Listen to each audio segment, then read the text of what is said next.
La nuit du 10 novembre, la demeure familiale de Franco a été assaillie par des centaines de personnes. Quand ils ont entendu l'explosion de dynamite, mon frère et quelques personnes sont venus de ce côté.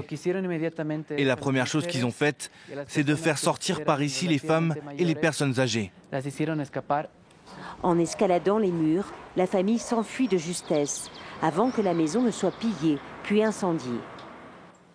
Ils ont aussi détruit la cuisine. Et ça, c'était l'une des chambres des enfants. Le père de Franco, Waldo Albarracín, est le recteur d'une université publique.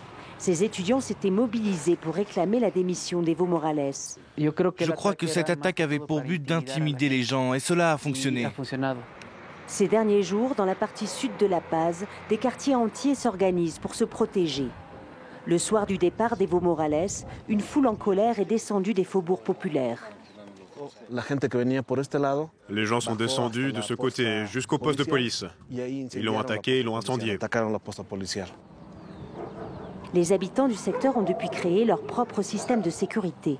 Rondes nocturnes, alarmes et même des pierres pour se défendre.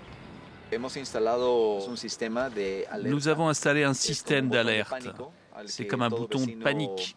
Quand un voisin observe quelque chose de bizarre, il peut activer l'alarme sur son téléphone. Une situation que ces Boliviens déplorent. Dans la ville de La Paz, nous vivons tous ensemble, mais la peur nous a séparés.